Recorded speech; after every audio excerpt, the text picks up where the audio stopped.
Hello, everybody, and welcome back to the Off-Farm Income Podcast. Hey, thank you so much for joining me here on our YouTube channel for episode number 1007. Well, we are heading back out to Missouri today, and we're going to be speaking with, just an all-around, I don't know, what's the word, winner? I don't know.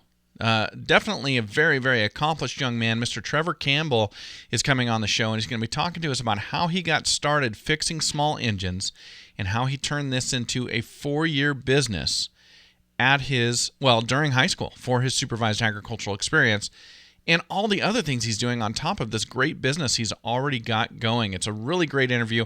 We had a lot of fun. We got to talk about football a little bit and about he and his brother's dream of having their own cattle ranch in the future. A lot of fun in this interview. Very much looking forward to bringing it to you, and we're going to get it started for you right now. Trevor, welcome to the show. Thank you so much for coming on today. Thanks for having me. I appreciate it. You bet. It is my pleasure. And you're in Missouri, right? Yes, sir. Okay. And so are you guys still, the weather hasn't broke for you yet, right? You guys are still frozen solid? Yeah, no, we're still freezing cold and a lot of snow. Freezing cold, a lot of snow. And you're home today, obviously. We're doing this interview on Zoom, but is that normal for you, or are you sent home because of the weather? No, we've been off all week, and we've been having virtual learning online. So we kind of do Google Meets into our classes and then get our assignments through that, and then I do them on my laptop. Okay. Has that been because of the weather? Yeah. And is it something to do with like driving conditions, road conditions, or is it because of power outages? I've just been very curious talking to people about this all around the country. Yeah, in Harrisonville, we haven't had any issues with power outages, but mostly our roads, our back roads and country roads are pretty bad. Yeah, it's an interesting world. A year ago, this stay at home and do things online probably wouldn't have been an option, but after COVID, now it's an option. There may never be a snow day again. I know. I don't know. They really opened up a whole new world. A whole new world to not have snow days. Yeah, that's super interesting. Yeah. All right. Well, so I'd love to get to know a little bit more about you. Where you're sitting at home right now. Are you on a farm? Are you in town? Maybe something in the middle of those two? I actually live in town. Okay. Very good. Yep. And you're a senior this year. Yep, senior. Okay. Are you 17, 18? How old are you? I'm 17. I'll be 18 next. Okay. Awesome. All right. So how long have you been part of the FFA now? I've been part of the FFA since my freshman year. Okay. And then I've been in classes and been involved in FFA for the last 4 years. Gotcha. Okay.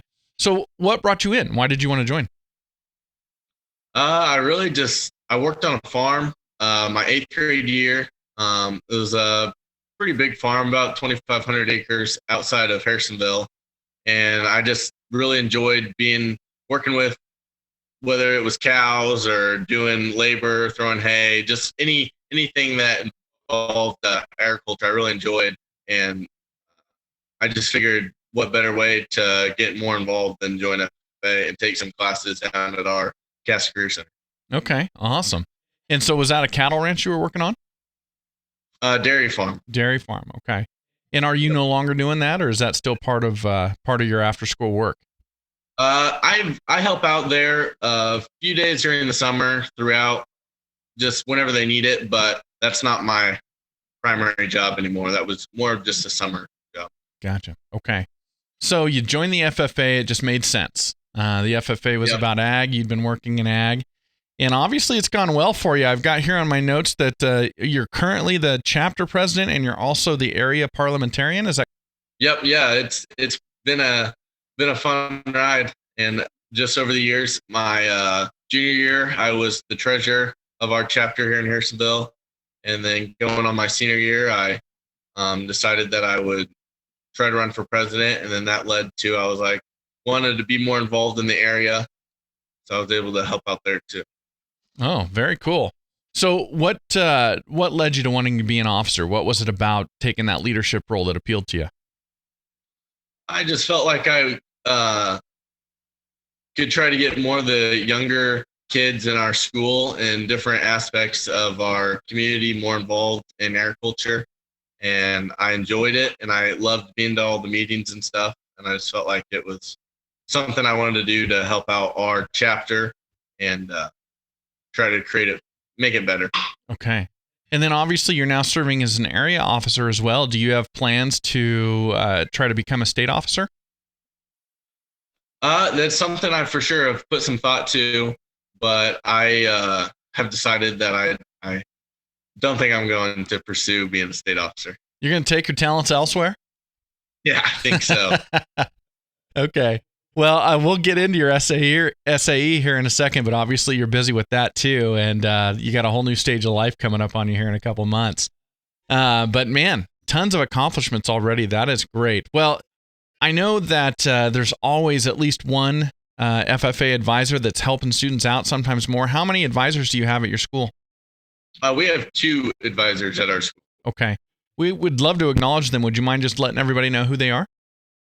Yeah, one of my advisors is Jason Dekoff, Mr. Dekoff, and the other one is Mr. Stripe, Marshall Stripe. Awesome. Well, thank you so much for acknowledging them. Let's talk about your supervised agricultural experience. So what have you been doing?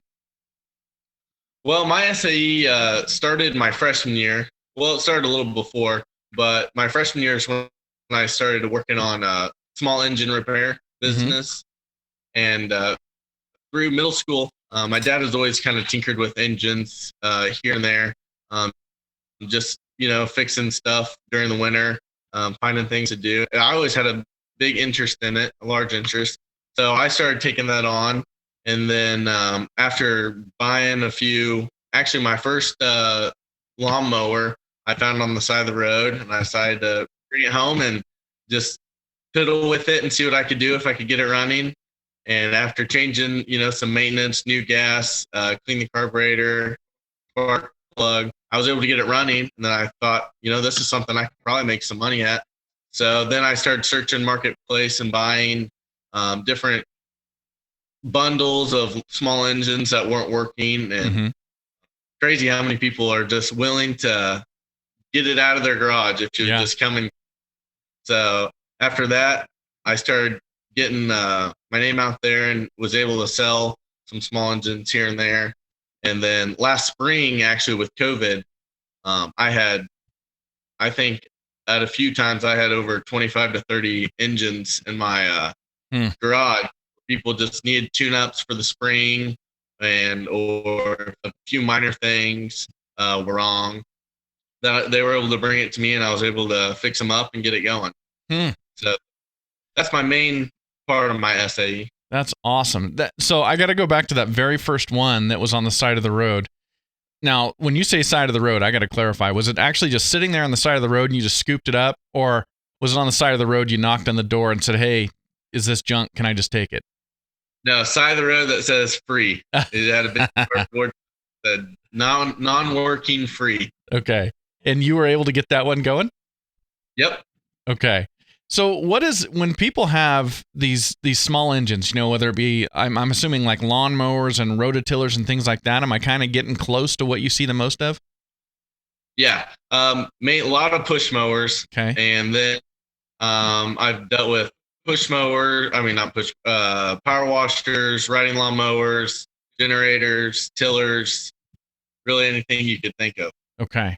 So when you bring one of these in, where do you start? Do you diagnose it to begin with, or do you just say, I'm just completely rebuilding it, and you don't even mess with diagnosing it? Depends on how it is. So if it's like a smaller engine and it's older, a lot of the older Briggs and Strattons, I like to first, they're always caked in grease and dirt. So I like to power wash it, start off, clean it up. And then I start taking it apart, and I usually take off the head gasket, see how much damage or corrosion is in there, and then just start cleaning everything up. And then the carburetor is a big thing.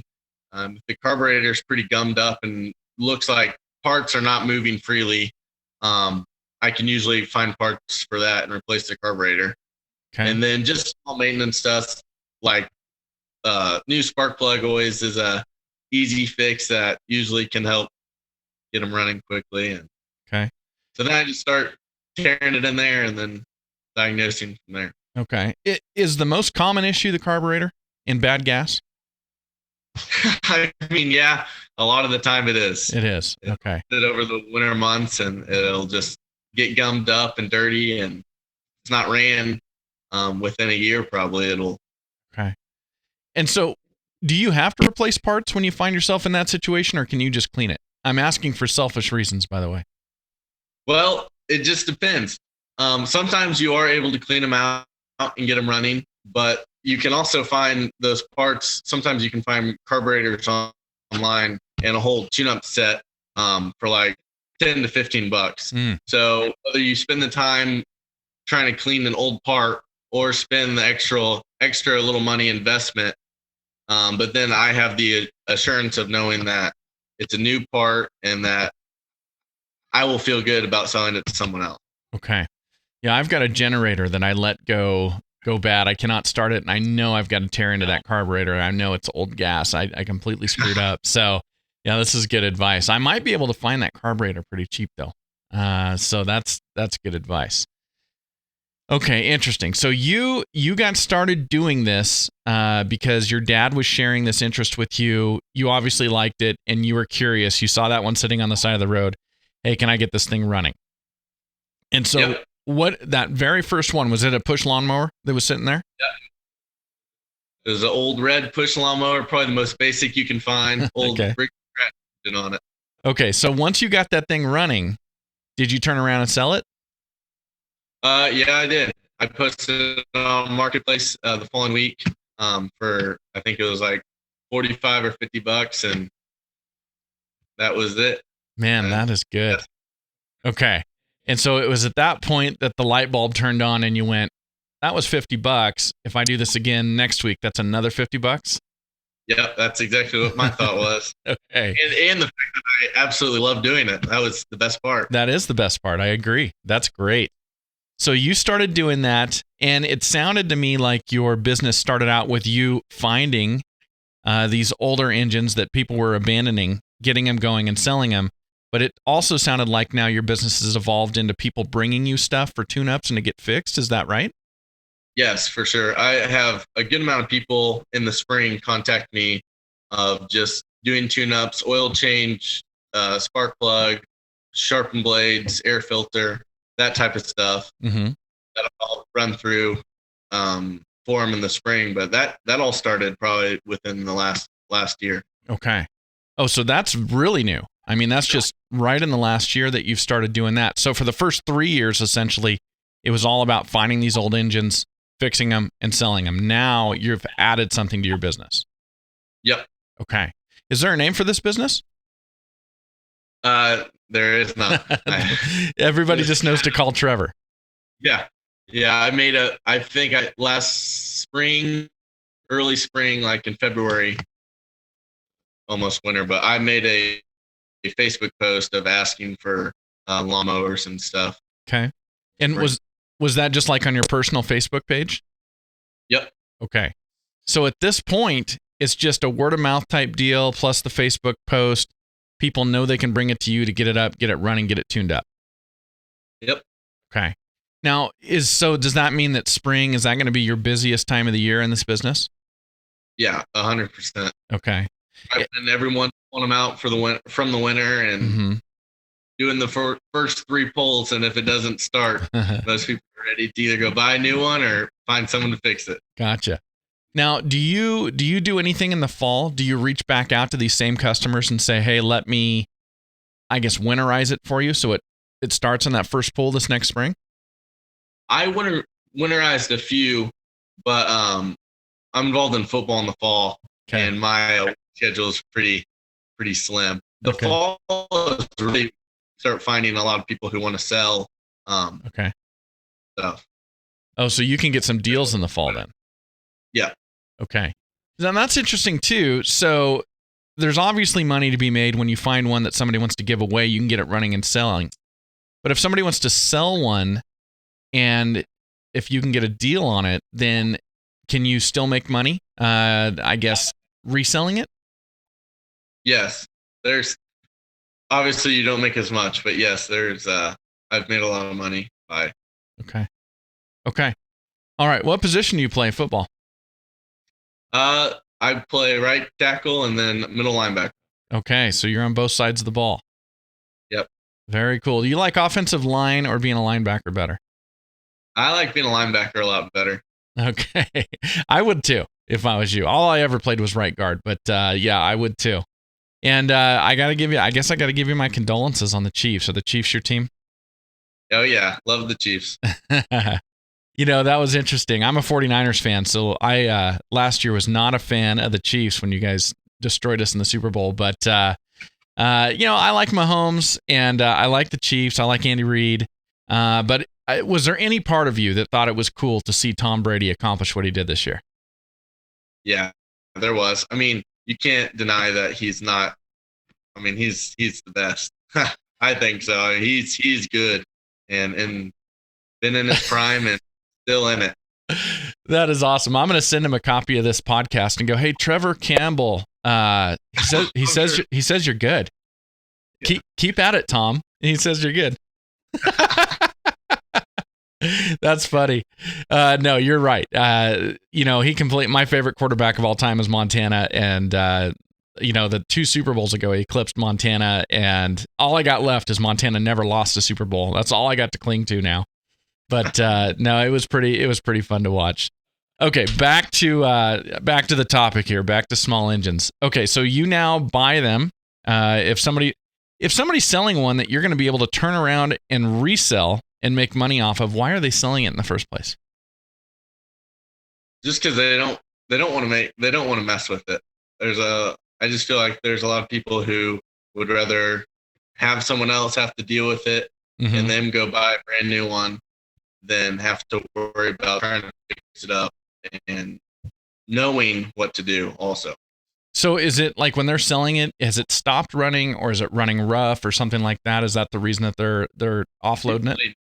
Usually not running. Usually not running. So it was running maybe at the beginning of the season, but it's kind of died during the mowing season or whatever that may be, and they're getting rid of it. Yep. Okay. Very interesting. Now, when it comes to people bringing them to you in the spring, do you have room to grow? Can you take more business still, or are you just maxed out? Running out of my parents' garage, so I'm pretty maxed. You're maxed. Okay. You're like, Mom, you got to park up on the street. You cannot park in this garage. It's no parking in the garage when it's just covered. Okay. And when you're getting them ready to go for the spring, are you doing more than engine work? Like, are you sharpening blades and doing that type of stuff for them as well?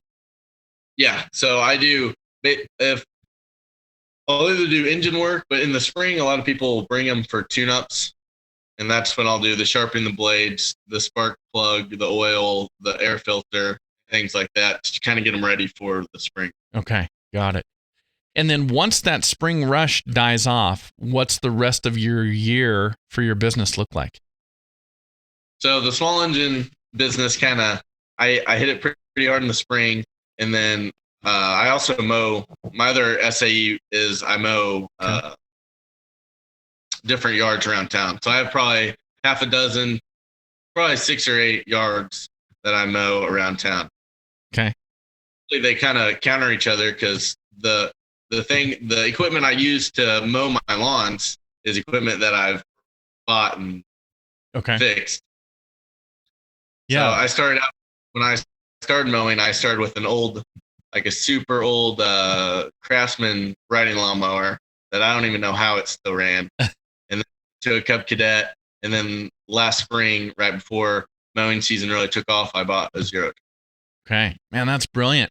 How many lawn mowing clients do you have now? Like I mow their lawn? Yeah. Mm-hmm. I think right now I'm sitting at 6. No kidding. Man, that's great. So I love how you're multi-purposed here. You're fixing up the engines, you're an expert on the engines, and then you're able to go out and get equipment to provide this service business, but you're getting at rock bottom, fixing them up, getting them working, and then making money with them. It's a fantastic way of doing things. That is really, really cool. So so you got the lawn mowing, you've got the small engine repair. Is that all you do for money, or do you have a job outside of things? So that's all side job. Those are all. So then Monday through Friday, last summer, 2 summers summers ago, I worked for John Deere in Adrian, Missouri, about 30 minutes down the road. Okay. And I took care of their not take care of their equipment, but I um, swept the shop, kept stuff clean, and then worked in the wash bay, cleaning different tractors and engines, or tractors and equipment that came in and was ready to go back to the customer. Okay. So I worked there 2 summers ago. Last summer, I worked Tuesday, Wednesday, Thursday at a machine shop in Warrensburg, which is about an hour away. And there I was able to weld and make blueprints for different projects and create different type of metal workings, whatever anyone needed, worked on there. And then on Monday and Fridays, I drove to Overland Park, which was like 45 minutes away. And I was in an office for a company called Frontier Forest Products. And I was on the computer mostly. They sell lumber. They buy and sell lumber to different customers. And then I was on the computer a lot, putting in invoices and stuff. You're a busy individual. I try to stay busy.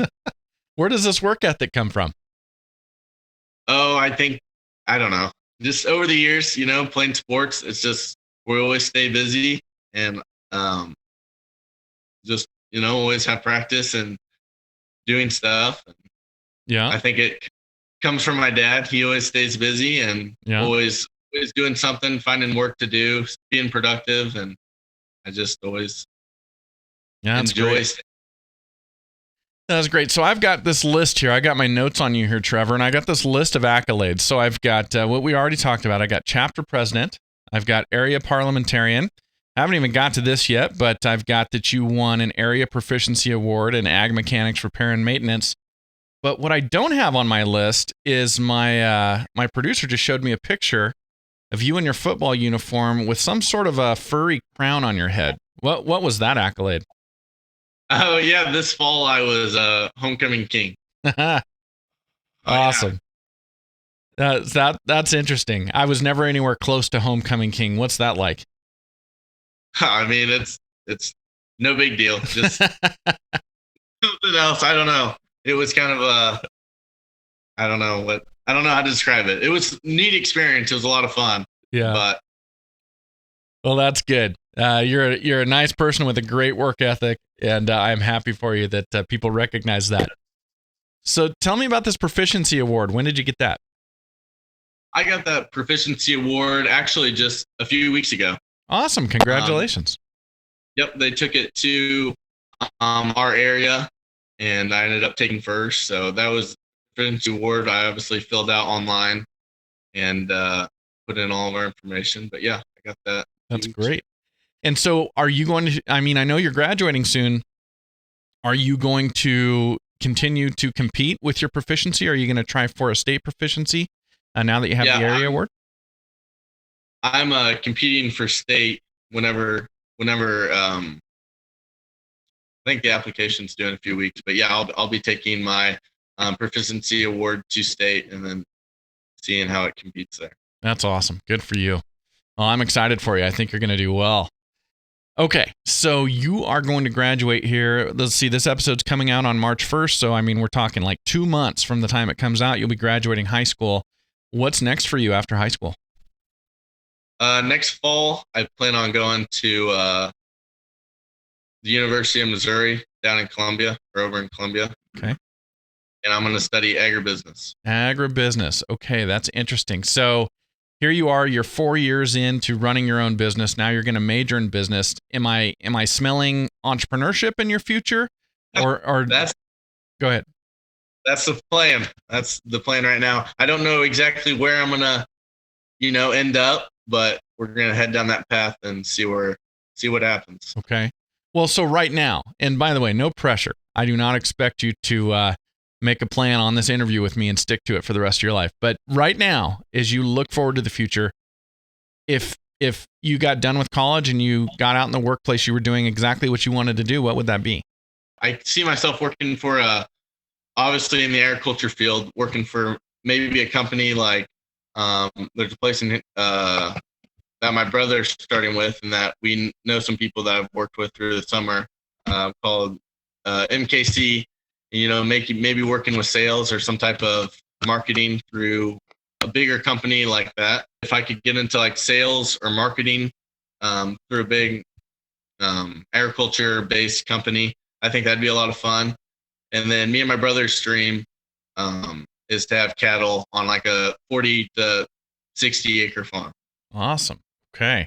Well, now I think I put you on the spot a little bit because you had just got done saying that entrepreneurship is where you wanted to head.